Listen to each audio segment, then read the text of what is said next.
దేవుని దేవుని పరిశుద్ధ నామానికే మహిమ కలుగును గాక. మన ప్రభును, ప్రియ రక్షకుడును అయిన యేసు ప్రభు యొక్క నామంలో దేవుని సన్నిధికి కూడి వచ్చిన మీ అందరికీ కూడా పేరు పేరు వరుసన నా వందనాలు చెల్లిస్తున్నాను. అయితే నా ప్రియమైనటువంటి వాళ్ళరా, మత్తయి సువార్త 14వ అధ్యాయం 28వ వచనంలో, ప్రభువా నీవే అయితే నేల మీద నడిచి నీ యొద్దకు వచ్చుటకు నాకు సెలవిమ్ము అని ఎవరంటారు అంటే, మరి ఆ ఓడలో 12 మంది శిష్యులు ఉన్నప్పటికీ కూడా ఉన్నటువంటి ఆ శిష్యులందరిలో కూడా ఎవరు మాట్లాడుతున్నారు అంటే, మరి అక్కడ బలమైన గాలులు, సముద్రపు నీటి అలలను అంటే ధైర్యంగా దాటుతా యేసు ప్రభు దగ్గరికి వెళ్ళాలనే కోరిక ఎవరికి కలిగిందంటే పేతురుకు మాత్రమే కలిగింది. అదేవిధంగా అనేకులు యేసు ప్రభుతో సన్నిహించబడి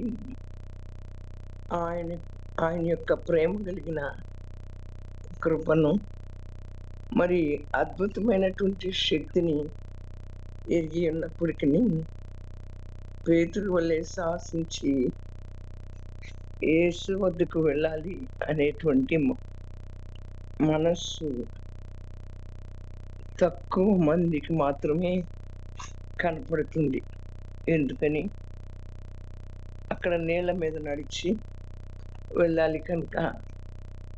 నీళ్ళ మీద నడిచి వెళ్ళాలి అంటే అది సామాన్యమైనటువంటి విషయం కాదు.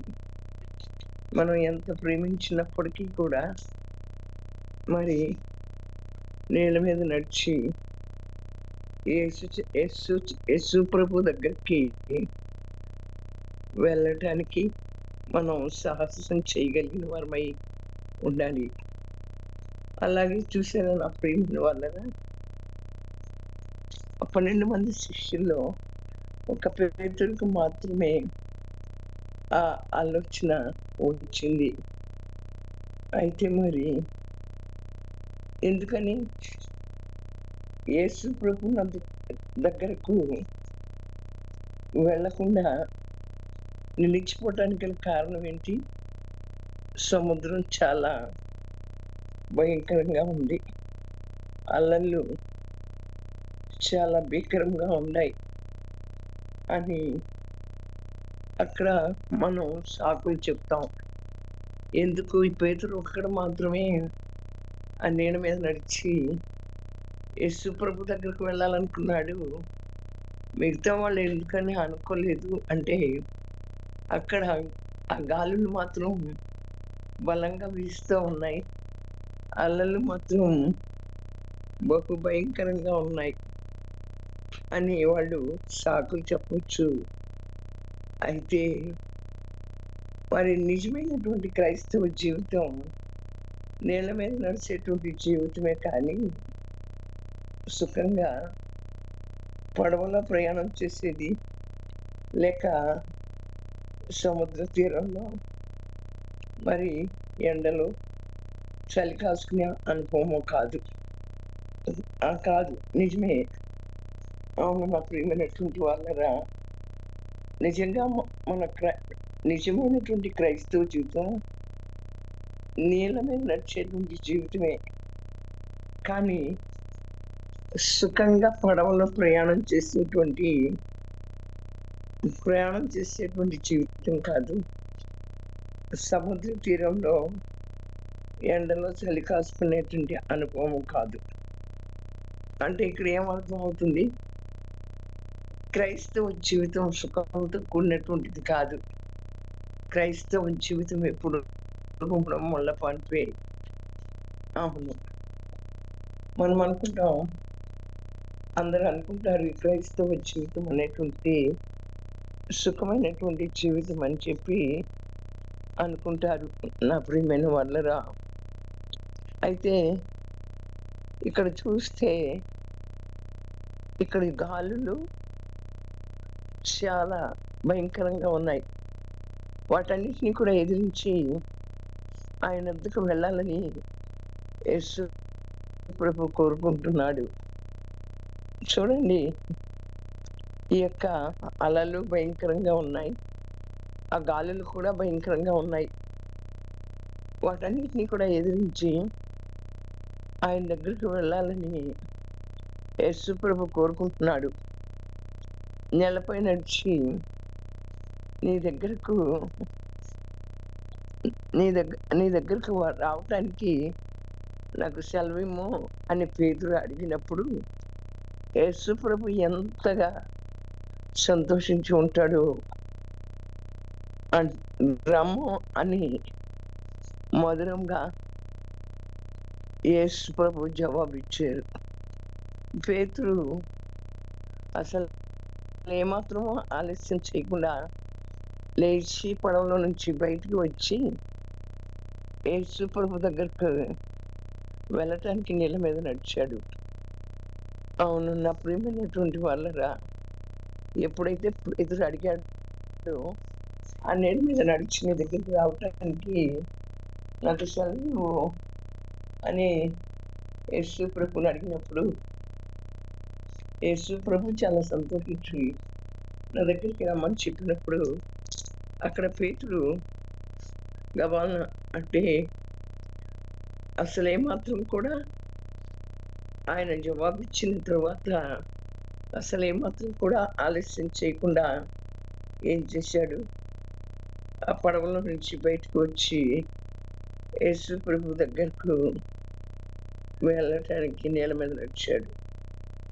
దేవుని పిల్లలమైనటువంటి మనం నేల మీద నడవకుండానే యేసు ప్రభు దగ్గరికి వెళ్ళాలని కోరుకుంటాం. ఇక్కడ నీళ్ళు అంటే శ్రమలు, కష్టాలు, పాప సంబంధం అయిన శోధనలు మొదలైనటువంటి వాటికి సాదృశ్యంగా కనపడతాయి. వీటిని జయించకుండా మనం ఎప్పటికీ కూడా యేసు ప్రభు వద్దకు చేరలేము. మన క్రైస్తవ జీవితంలో ఎన్నో శ్రమలు, ఎన్నో శోధనలు, ఎన్నో కష్టాలు, వీటన్నిటినీ కూడా జయించకుండా యేసు ప్రభు దగ్గరికి మనం చేరలేము. మనలో కొందరు అనుకుంటాం ఈ శ్రమలు, కష్టాలు, శోధనలు లేకుండా చాలా సుఖంగా యేసు ప్రభుని చేరాలనుకుంటాం. అయితే నా ప్రియమైనటువంటి వాళ్ళరా, పేతురు నీళ్లలో నడవలేదు కానీ నీళ్ల మీద నడిచాడు. అవును, నీళ్ళ మీద నడిచాడు. అతను నీళ్ళలో నడవల. పేతురు ఎక్కడ నడిచాడు? నీళ్ళ మీద నడిచాడు. అయితే మనం పాపంలో నడిస్తే మనం ఎప్పటికీ కూడా యేసు ప్రభు దగ్గరికి వెళ్ళలేము. యేసు ప్రభు నీళ్ళ మీద నడిచినట్లుగా మనం కూడా శ్రమల్లోనూ శోధనలోనూ మునిగిపోకుండా ఆ శ్రమల పైన, శోధనల పైన నడవటం నిమిత్తం ఆయన ఏం చేశాడంటే మనకు ఒక మాదిరిని చూపించారు. అవును నా ప్రియమైనటువంటి వాళ్ళరా, మత్స్య శరీరంతో మరియు పాపమును అధిగమించి జీవించుట నిజముగా దేవుని ద్వారానే సాధ్యమవుతుంది. యేసు ప్రభు నీళ్ళపై నడవటం నా ప్రియమైనటువంటి వాళ్ళరా, ఈ యొక్క మరి యేసు ప్రభు నీళ్ళ మీద నడిచారు కదా, అది దాని ద్వారా మరి మనకు ఏం కనపడుతుందంటే ఇది నిత్యానికి అది ఛాయగా కనపడుతుంది. పేతురు వల్లే మనం కూడా సాహసం చేసి యేసు చెంతకు వెళ్ళాలి. యేసు చెంతకి వెళ్ళాలి అంటే మనం ఎంతో సాహసం చెయ్యాలి. మనకి ఎదురవుతున్న శ్రమలు, శోధనల మీద నుంచి మనం నడవాలి. శ్రమలు, శోధనలు లేకుండా క్రైస్తవ జీవితం లేనే లేదు. సుఖమైనటువంటి జీవితం కాదు క్రైస్తవ జీవితం. పూల పంపు కాదు, ముళ్ళ బాట. అయితే ఈ బాటలో మనం ఎన్నిటినో ఎదుర్కొంటూ, తట్టుకుంటూ ఆ ఒడిదుడుకులను, ఆ బలమైన గాలులు వీచినప్పుడు వాటన్నిటి నుంచి కూడా మనం బయటకు వచ్చి మన ధ్యేయం ఒకటే, యేసు ప్రభు చెంతకు వెళ్ళాలి. యేసు ప్రభు చెంతకు వెళ్ళటానికి ఎన్ని ఆటంకాలు ఎదురైనప్పటికీ కూడా ప్రతి నిమిషము మనకు ఆటంకమే, ప్రతి సెకండు మనకు ఆటంకమే, అడుగడుగునా మనకి అభ్యంతరాలు కలుగుతాయి. వీటన్నిటినీ కూడా అధిగమించి అక్కడ పేతురు అడుగుతాడు, నేను కూడా నీళ్ళ మీద నడిచి నీ దగ్గరికి రావాలనుకుంటున్నానని. పేతురు నీళ్ళలో ఉండడం లేదు, కానీ నీళ్ళ మీద నడిచాడు. ఇక్కడ మనం కూడా కష్టాలు, సుఖాలు, ఇబ్బందులు, ఇరుకులు కలిగి మనం నడిచినప్పుడు యేసు ప్రభు దగ్గరికి వెళ్ళటానికి మనం ఆ మార్గం గుండా వెళ్తా ఉన్నప్పుడు యేసయ్య చూసి చాలా సంతోషించి ఆనందించే దేవుడుగా ఉంటాడు.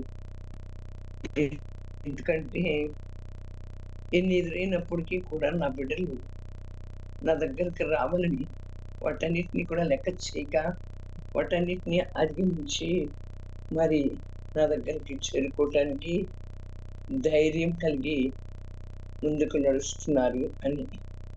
కనుక నా ప్రియమైన వాళ్ళరా, మనం ధైర్యంతో కూడిన భక్తిని మనం చెయ్యాలి. మన భక్తే మనకి ధైర్యం కలిగించుతుంది. ఆ భక్తి ఏంటి అంటే యేసు ప్రభు చెంతకు వెళ్ళటమే.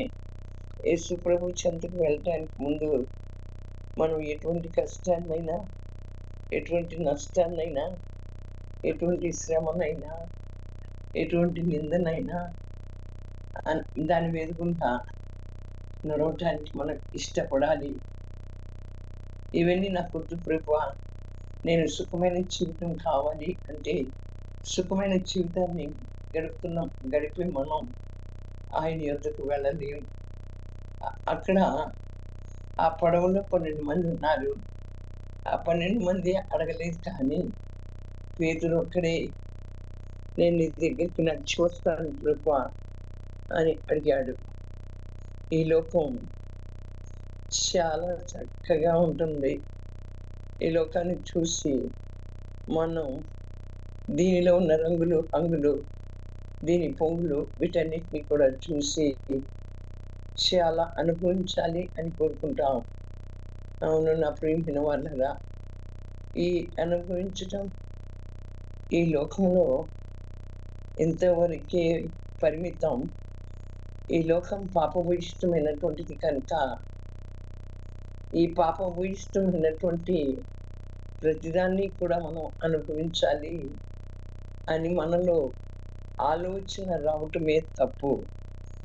నీకు ఆలోచన పుట్టక మునిపే నేను ఎరిగి ఉన్నాను అంటున్నది దేవుని వాక్యం. అవును నా ప్రియమైన వాళ్ళరా, మన ఆలోచన ఏంటో, మనలో మంచి ఆలోచన పుట్టినా, చెడ్డ ఆలోచన పుట్టినా అది దేవుడు ఎరిగి ఉన్నాడు. కనుక మనల్ని మనం జాగ్రత్త చేసుకుంటూ, మనం భయముతో, భక్తితో మనకి ఇచ్చిన రక్షణను వణుకుతో కాపాడుకుంటూ పేతురు వలె నీళ్ళ మీద నడవటానికి, నీళ్ళ మీద నడిచి యేసు ప్రభువుని చేరటానికి సాహసం చేసేవారంగా ఉండాలి. సుడిగుండాలు, శోధన మీద నడిచి ఆ నీళ్ళ మీద నడిచేటప్పుడు భయంకరమైనటువంటి గాలులు, ఆ గాలికి మనం ఎటు కొట్టబడతామో, ఆ గాలికి కొట్టబడినప్పుడు మనం ఎట్లా చెదిరిపోతామో అయినప్పటికీ కూడా యేసు ప్రభు దగ్గరికి మనం చేరుకోవాలి. ఎలా కొట్టబడినప్పటికీ, ఎలా చెదిరిపోయినప్పటికీ ఇవి కాదు ముఖ్యమైనటువంటివి. ఇవి కాదు, ఈ సుడిగుండాలు కాదు, ఈ కొట్టబడటం కాదు, ఈ చెదిరిపోవటం కాదు. ముఖ్యమైనటువంటిది మనం యేసు ప్రభువుని చేరుకోవటం. అలా ఎప్పుడైతే చేరుకోవాలని ఆశతో, ఆతృతతో మన యొక్క ప్రయాణాన్ని ప్రారంభిస్తామో నా ప్రియమైన వాళ్ళరా, అప్పుడు దేవుడు చూచి దాన్ని సంతోషిస్తాడు. సంతోషించే భక్తిని, దేవుడు సంతోషించే భక్తిని చేస్తున్నామా? మనల్ని చూచి మానవులు మెచ్చుకునే భక్తిని మనం చేస్తున్నామా?